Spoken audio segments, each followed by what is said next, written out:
Meu nome é Mariane, estou aqui com a Larissa. Eu e ela somos do 10º semestre aqui da Faculdade de Anguera. E estamos aqui também com a psicóloga Simone. Ela dispôs um pouquinho do tempo dela para falar com a gente sobre a terapia familiar sistêmica e contar um pouquinho da sua experiência. Olá, Simone. Olá, Larissa. Tudo bem? Olá. Olá. Então, prazer. Simone, a primeira pergunta que nós gostaríamos de fazer é para você falar um pouquinho sobre você e sobre a sua experiência. Sim, eu sempre gosto de falar um pouco de como eu fui construindo a minha trajetória, porque foi acompanhando um pouco as necessidades e as reflexões que eu fui fazendo ao longo da minha evolução e da minha própria construção do conhecimento. Bom, então, em primeiro lugar, eu acho que eu sempre fui uma pessoa que tive muito interesse sobre o humano.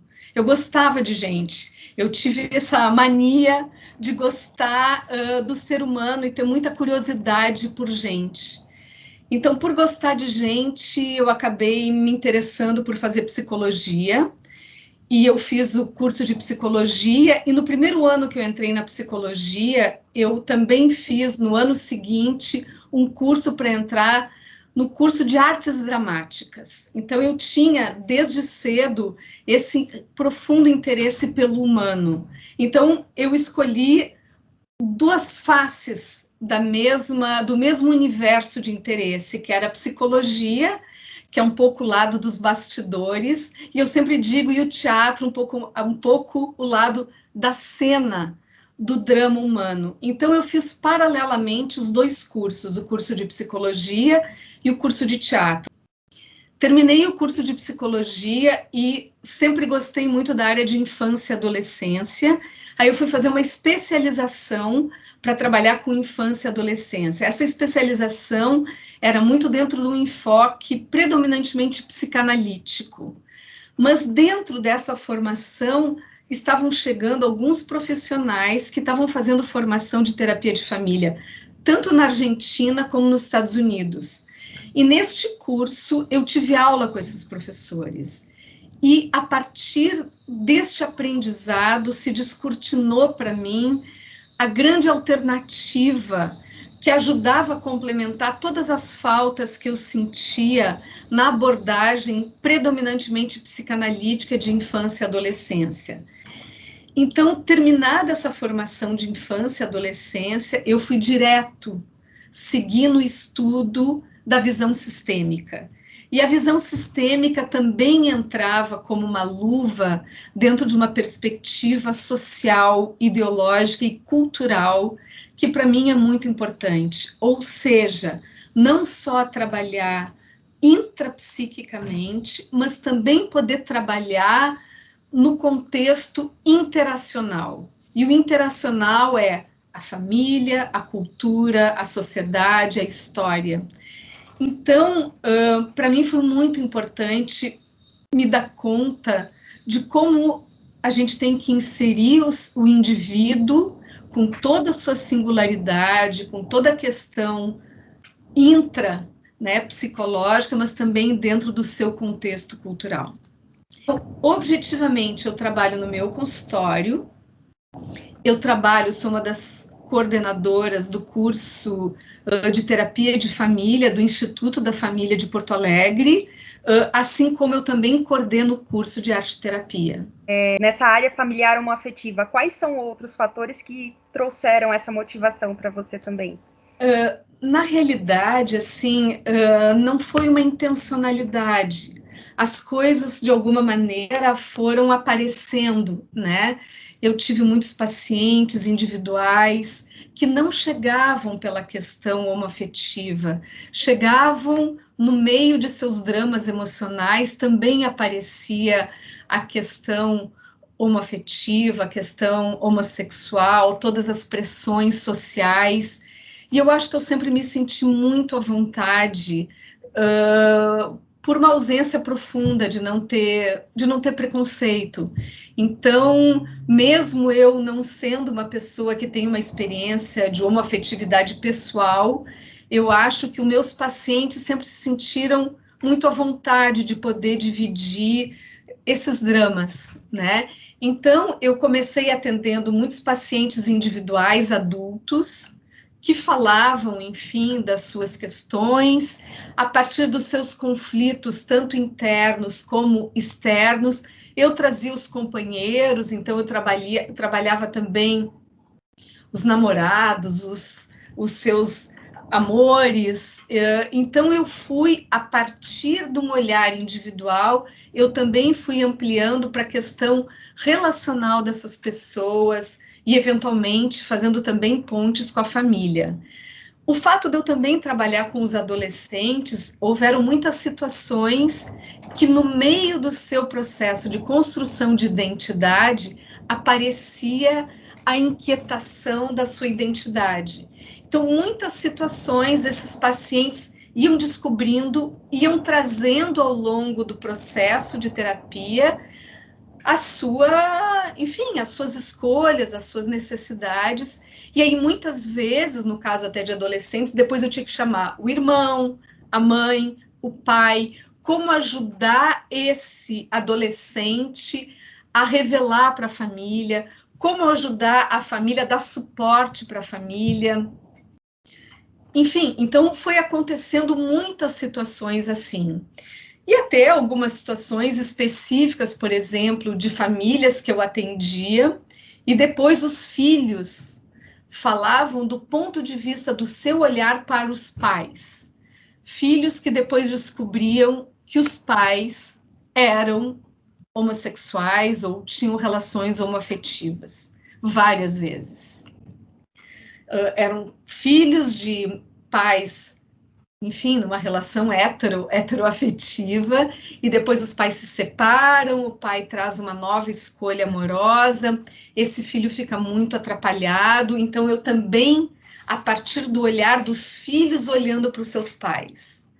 Então foram vários ângulos dessa questão, tanto no sentido da homoafetividade feminina, como da homoafetividade masculina. Sim. E depois algumas experiências muito emblemáticas, né, de ajudar casais homoafetivos a construírem família, né? E aí, enfim, eu tive uma experiência muito, muito particular. Eu não sei se é o momento que vocês gostariam que eu já pudesse relatar uma família muito emblemática de duas mulheres que eu acompanhei na época que elas eram namoradas, depois foram viver juntas, e depois o momento que elas decidiram que elas queriam formar uma família.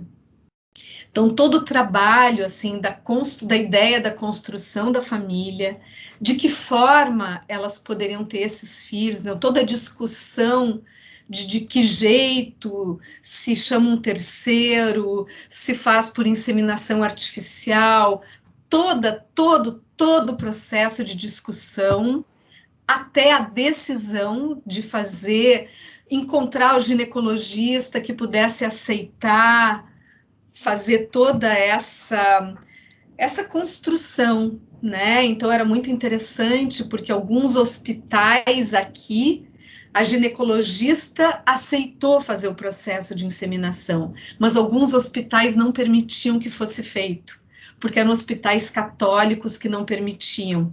Então toda essa construção subjetiva e da realidade foi muito interessante, porque eu acompanhei todo o processo.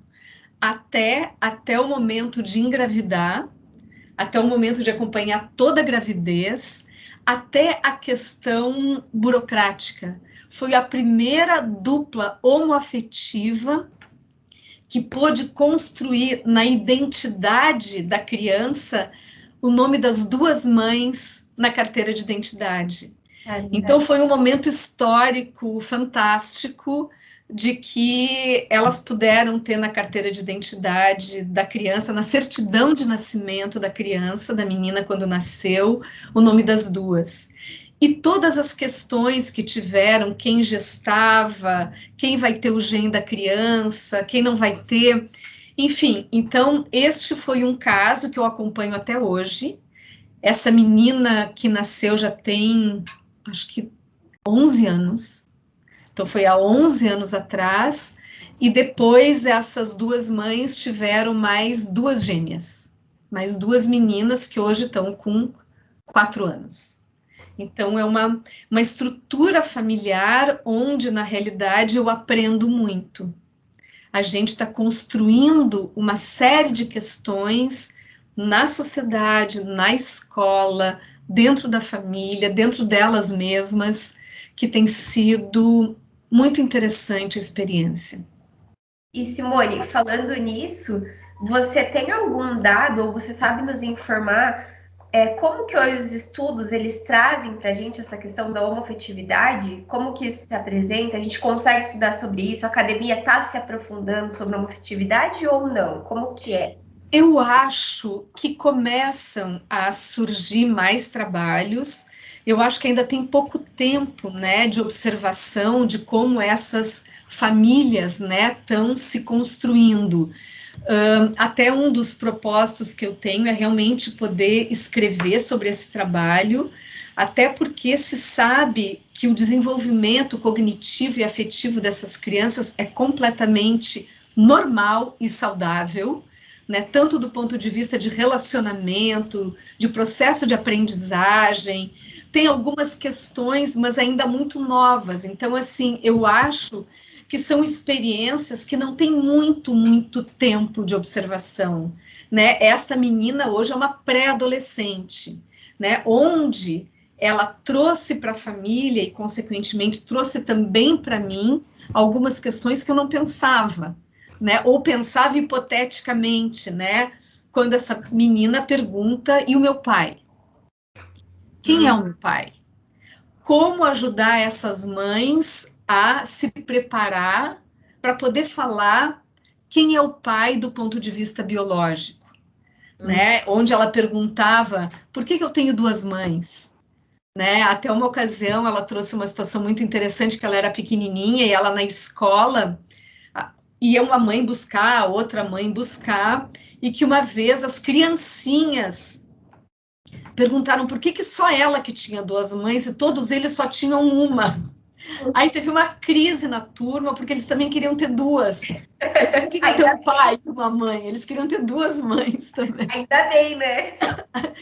Então, situações que a gente ainda não tem uma resposta muito clara, né? E também como ajudar a escola a lidar com algumas situações, como ajudar as famílias das escolas, que às vezes não tem muita resposta, que ainda existe muito preconceito. E está instalado na nossa sociedade, né, essa questão do preconceito, né?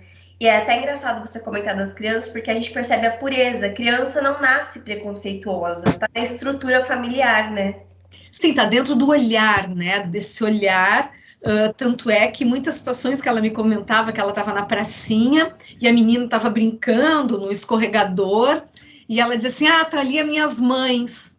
Aí a criança disse, como assim as tuas mães? Eu não estou vendo o teu pai. Ela disse, não, mas é que eu tenho duas mães.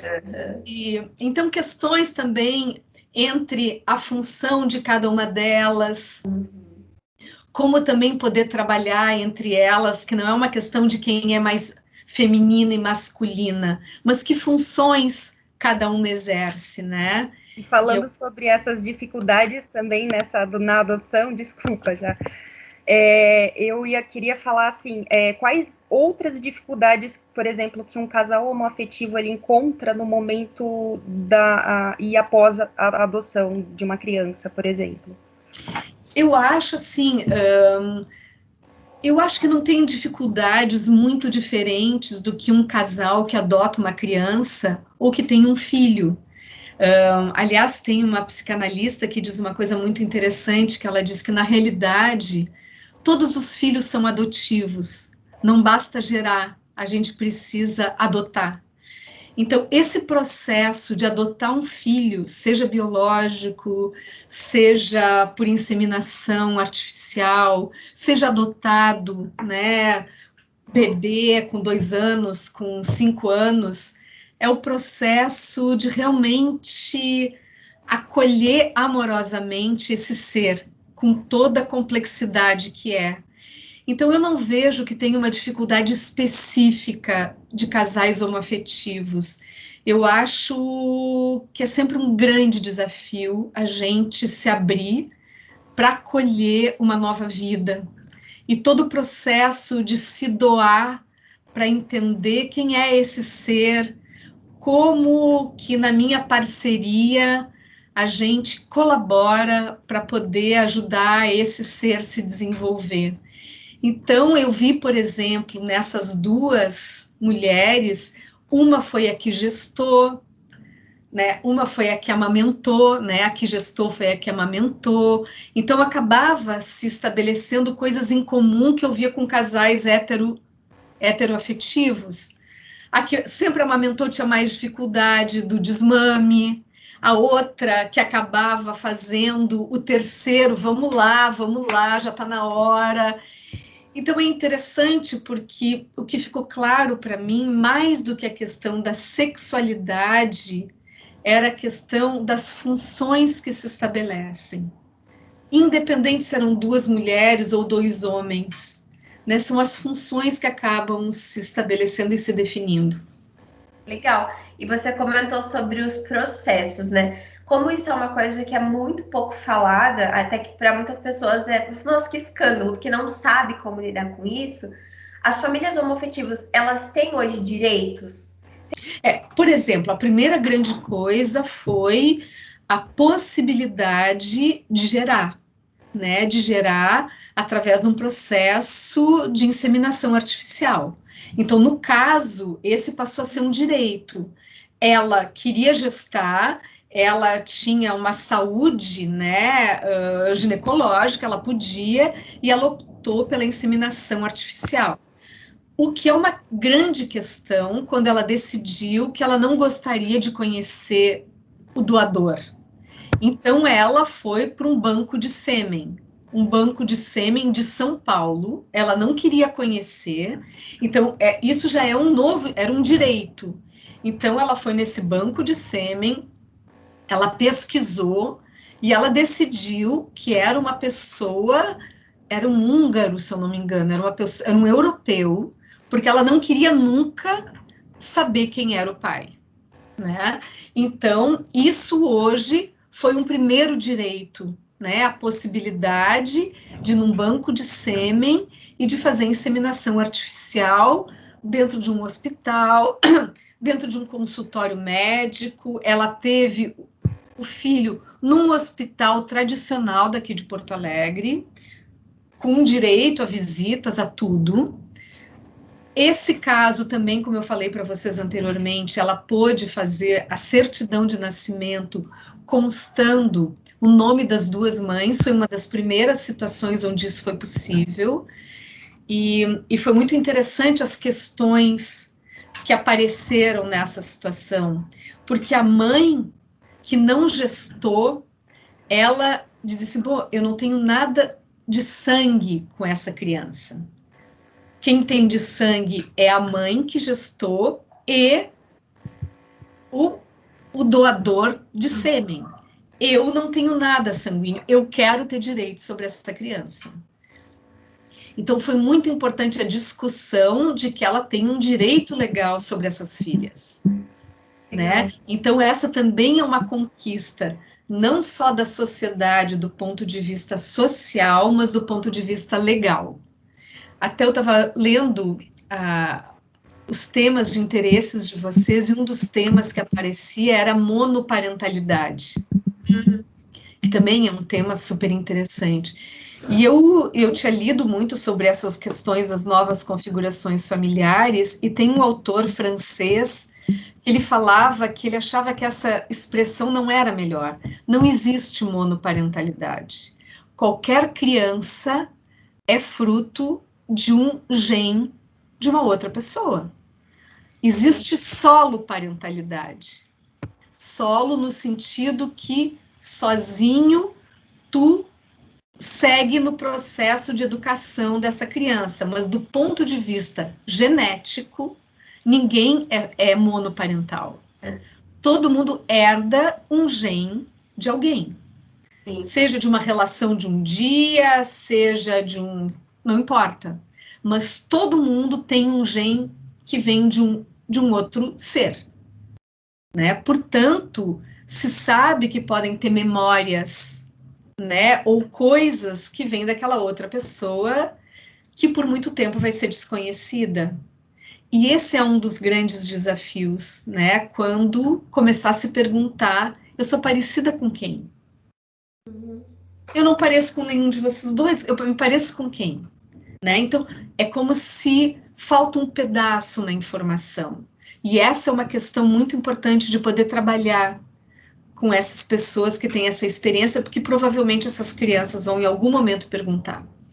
Simone, e pela sua experiência, como que você tem notado isso? Eu sei que você já falou um pouquinho, mas você tem notado de que maneira é isso nas escolas? Porque eu acho que é onde mais pega, né, para as crianças. É como todo processo de inclusão.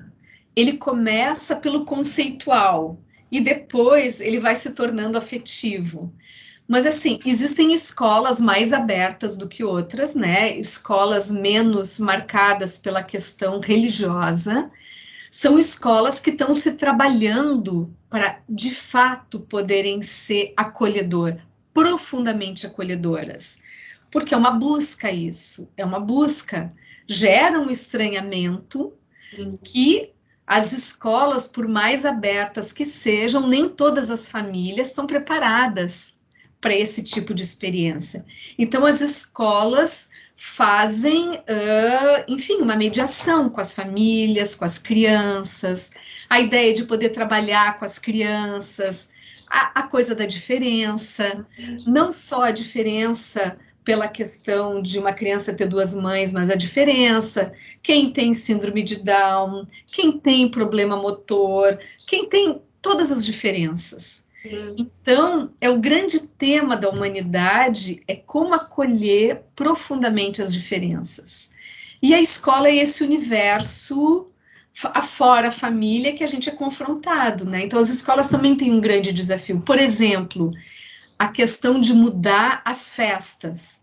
Ao invés de fazer dia da mãe e dia do pai, fazer dia da família. Então, são mudanças, mas a sociedade não mudou ainda. Exato. Ainda tem dia do pai, tem dia da mãe. Então, a sociedade vai precisando repensar questões para poder acolher essa nova realidade. Sim. E essas queixas que você traz, é uma queixa, né? Normalmente que traz em consultório isso, né? Além dessas, outros desafios que você mais encontra, qual outros desafios e queixas que você mais encontra ou identifica nesse contexto? Eu acho que é normalmente poder ajudar as pessoas que por muitos anos vivem o preconceito, como ajudá-las a elas não internalizarem o preconceito, né? A como poder assumirem, por exemplo, eu também estava lembrando uma das questões escolares, né? Uma vez a mãe dessa menina, que eu acompanho muito, ela disse que só a filha dela não foi convidada para uma reunião dos pais junto com as crianças na casa de uma colega. Ela foi a única. E a mãe estava desesperada quando ela me procurou para uma sessão. Ela disse, só ela que não foi convidada. O que eu digo para ela? E aí a gente primeiro conversou, ela estava muito triste, eu ajudei ela a entender todo o movimento social, que não era uma coisa com ela, que era uma coisa da sociedade, que era o que ela representava como transformação. Então, é de fato poder ajudar a que a gente não internalize o preconceito, porque é o que acaba tendo muito, né? Por anos e anos e anos, uma cultura inteira de preconceito. Quantas vezes casais homoafetivos, eles se tratam de uma maneira preconceituosa, sapatona, uma falando da outra, ela também é sapatona, e eu disse, por que é sapatona? Tu gosta desse jeito de ser ouvida? Então, cuidado com eu dizendo, cuidado com a maneira como tu te refere, né? Ou o cara é bicha, o cara é um viado. Eu digo, vamos cuidar com a maneira como vocês mesmos falam. Não é um jeito respeitoso, né? Então, isso eu vejo como um grande desafio para a gente ajudar as próprias pessoas a não reforçarem e replicarem esse jeito preconceituoso de lidar com essas situações. E a maneira de falar tá tão impregnada na nossa sociedade que a gente começa a emitir um discurso que a gente nem percebe, que a gente tá, né, ofendendo. As próprias pessoas acabam reproduzindo, e a mim me chocava. E aí obrigada, Simone, obrigada, eu vou cuidar, eu não vou dizer mais isso. Então, acho que esses cuidados, né, de poder que as próprias pessoas se tratem de uma forma mais delicada e de uma forma mais respeitosa, assim, né? Então, assim, as queixas têm a ver, primeiro, com os conflitos com o mundo externo, a escola, a família, os preconceitos sociais, e depois são as questões internas, né? Tanto oriundas do preconceito ou questões humanas, né? Questões humanas, aí cai na vala comum que todos nós temos, né? Então já trabalhei muitas vezes com namoradas que estão em conflito, poder trabalhar como mediadora nessas situações, que existem poucos espaços para poder falar das dificuldades. Então, namorados, casados, pais, né? Pais que depois na vida madura fizeram uma outra escolha afetiva, né? Ajudar os filhos a poder olhar para os seus pais de uma maneira mais generosa. E trazendo tudo isso que você falou mesmo, Simone, enquanto nós, enquanto profissionais, né, da psicologia, o que a gente pode contribuir significativamente com essa configuração familiar? Eu acho que começa por um trabalho profundo interno, né, do quanto a gente se sente livre para poder trabalhar com algumas questões. E nisso eu acho muito importante, é um trabalho que num curso de formação de terapeuta de família a gente tem aqui em Porto Alegre, que é o trabalho com a pessoa do terapeuta, né? A gente tem que trabalhar a nossa história pessoal para que a gente possa reconhecer os nossos próprios preconceitos e os nossos limites para algumas situações. A gente não precisa atender todo mundo, mas a gente precisa estar inteiro naqueles casos que a gente for atender. Então, isso eu acho que é uma coisa muito importante, a gente ter essa questão confortável, né? Porque os pacientes percebem se eles se sentem à vontade para conversar sobre um tema. E um tema que não é exatamente a minha experiência, né? Algumas pessoas dizem, mas essa é uma questão que eu tenho, assim como eu acho que nem todo mundo que é poeta precisa ser mulher para falar sobre mulher, né? Assim como o bom poeta, o bom terapeuta é aquele que consegue ter uma profunda empatia a ponto da pessoa não saber se tu tem sexo, mas tem uma pessoa ali que vai me compreender. Então, o que eu acho na posição do terapeuta é uma abertura muito grande para novas alternativas, para novas subjetividades, para ver que a sociedade, enfim, a gente coexiste, né, com um mundo muito paradoxal, ao mesmo tempo que a gente está falando aqui dessa estrutura familiar, a gente está falando das mulheres no Afeganistão. Então, coexistem muitas histórias no nosso momento histórico, né? E isso está depositado na nossa cabeça, né? Então, tem situações que as pessoas são marcadas por mais preconceito, tem famílias mais conservadoras do que outras. Então, o que eu acho que é muito importante é a formação do terapeuta.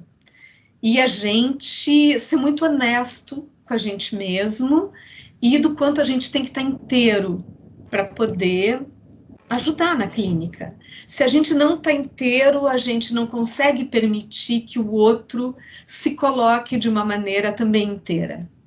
Então, eu acho muito importante esse trabalho, é um trabalho que aqui no Instituto a gente faz, que é o trabalho em cima da pessoa do terapeuta, da história de vida do terapeuta, para que cada um saiba dos seus recursos e dos seus limites.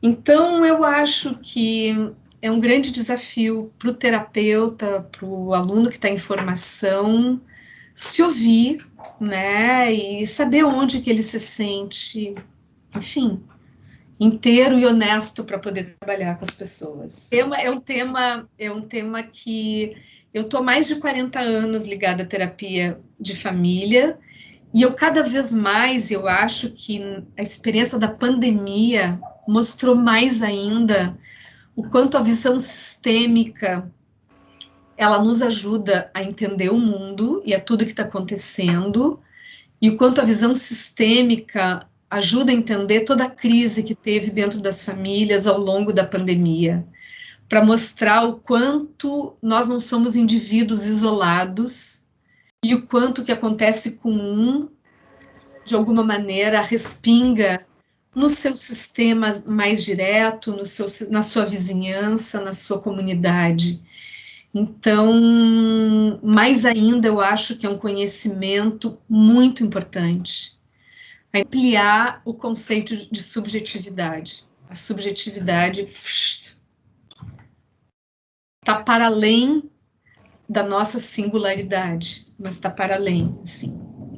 Então esse é um outro viés, é um outro caminho. Que a gente com certeza ficaria aqui mais uma tarde inteirinha conversando com você.